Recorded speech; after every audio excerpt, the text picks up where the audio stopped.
Now we move on to development contributions for family flats converted to second units, and we have a mover and a seconder for that. Are there any questions? I think Paul Lonsdale had a question on this one. No?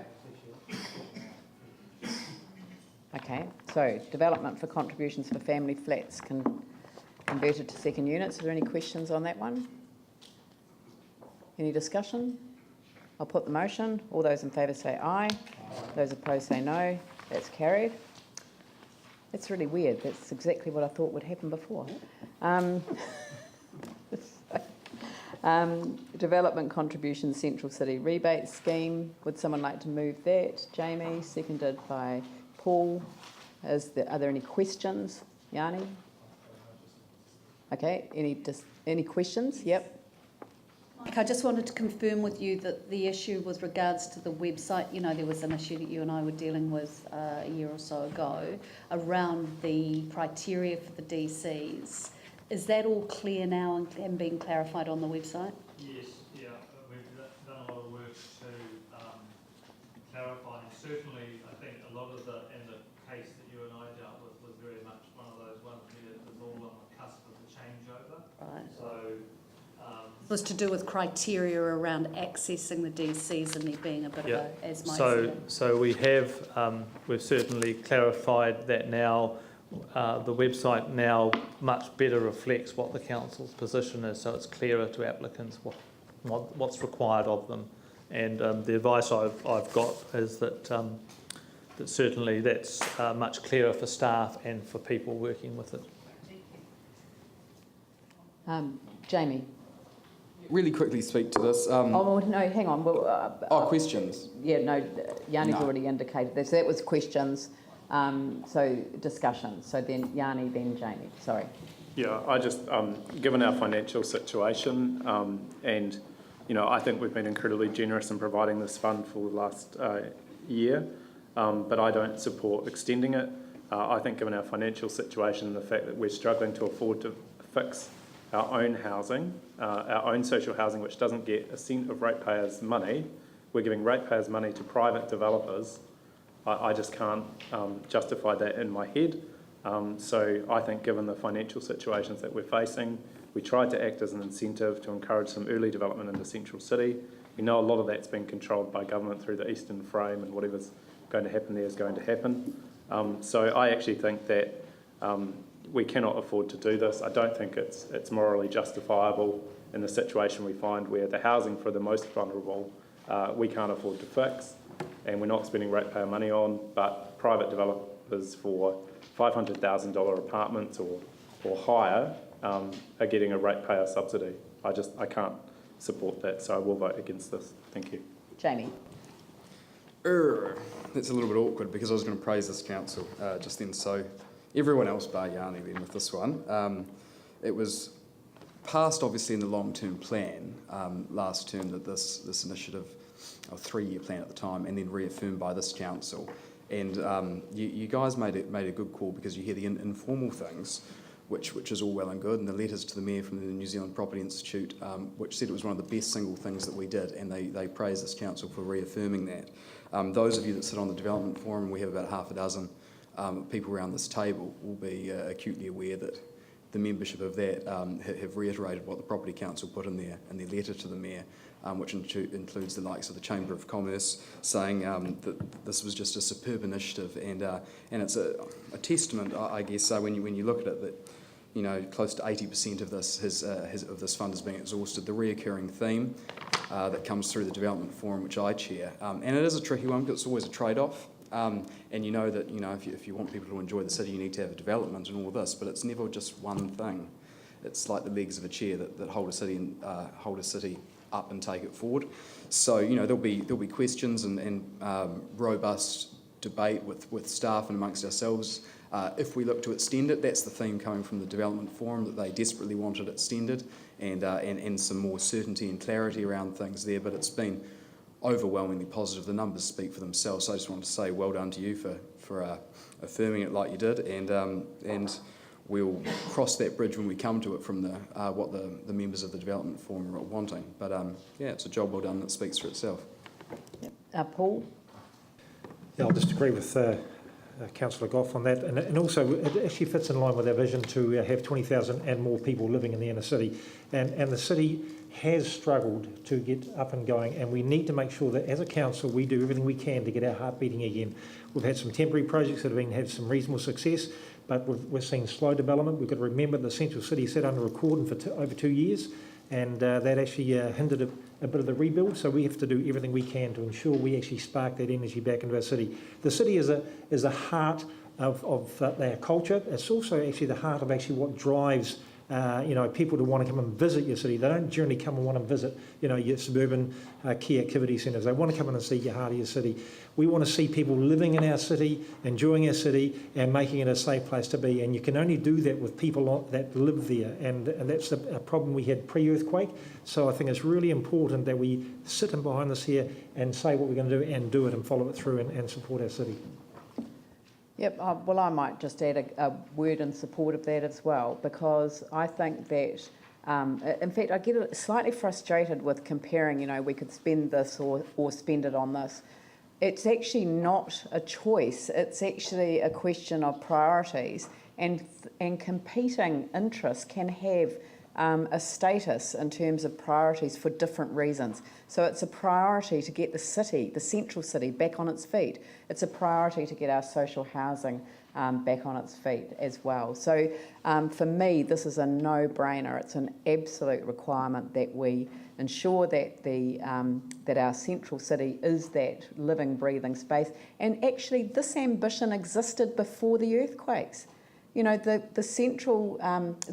urban development strategy made it absolutely crystal clear that the central city was where we needed to focus that increase in population, residential environment, a positive, friendly, welcoming residential environment for people. And I think that this is one way of getting it. It's only one component in a bigger picture, and I very much support it. So I shall put the motion. All those in favour say aye. Those opposed say no. No, and have that recorded. Thank you. Thank you, that's carried. Now we move on to the 100 Resilient Cities Strategic Framework. And sit at Mike, hey? I would like to move the recommendation, but I might want to add another recommendation to it, which is to authorise, so 8.6, authorise the Mayor and one other to, or actually it should be a council staff member, one council staff member, to attend the Third World Conference on Disaster Risk Reduction in Sendai, which immediately precedes the AI. Yeah. Sendai, Japan, sorry, it might be better to put Sendai, Japan, which immediately precedes the delegation to China. The reason that I'm putting that is that we can include the airfare, my airfare, in the China airfare. I mean, the cost of getting from Japan to China is marginal. So the reason that I put it there as an authorisation is that it's not yet confirmed that I will attend, but we are working with a number of parties, including central government and the UNISDR and the World Health Organisation, in respect to a number of speaking opportunities at the conference. All right, so are there any questions of Mike? Is there any discussion? Oh, do we have a seconder? Oh, Glenn. You happy to second it? Yes. Yeah, good. Very good. I mean, it gave a very kind of comprehensive, integral, and developed my understanding further of resilience and what we, how we might understand that. I thought it was great. Right. Any other discussion? Looks like you're off the hook. Oh, Dave. I'd just like to reiterate Glenn's comments. I thought it was a very good report, and likewise, it did extend my interpretation of resilience quite somewhat. So, yeah, very good. Good. You missing drainage? Don't ask. Yeah, yeah, yes. Paul? I just want to say that actually attending these conferences is really, really important, and it's amazing the people you meet, having been in Guangzhou just recently for the Innovation Award, which we won as a city, out of the entire world, 250 odd other applicants. But these things actually, where you make connections, you hear other ideas, and what people are doing on the ground is actually really, really important. And I just want to fully endorse it. I think it's a great thing. Right. Well, I'll just briefly comment. I mean, I know that the word resilience has been a bit of a frustration for a lot of people because, there are people who come into Christchurch and say, oh, you're all so resilient here in Christchurch. And in fact, they mean stoic, that, and Cantabrians are stoic, we can pretty much, put up with things. And this is a point that I'm actually going to make in a speech that I'm giving this evening. And that is that the 3rd to the 5th years, the 3 to 5 years, that's really, really hard for people. And people think that we're heading up towards the 4th anniversary, but actually the last of the major aftershocks was the 23rd of December 2011. So actually it was the beginning of 2012. That's where we start to measure the 3 years. We're in year 3 now. And so for the next, couple of years, it's going to be really, really hard for people. And building a resilience framework that focuses on leadership and strategy, health and well-being, economy and society, infrastructure and environment, the framework works really well with the new structure that we've put in place for the committees and the way that we're operating as a council. And I think that this building and understanding that resilience is not just about the capacity to, be strong in the face of adversity, but actually it's more than just bouncing back or bouncing forward, as people say.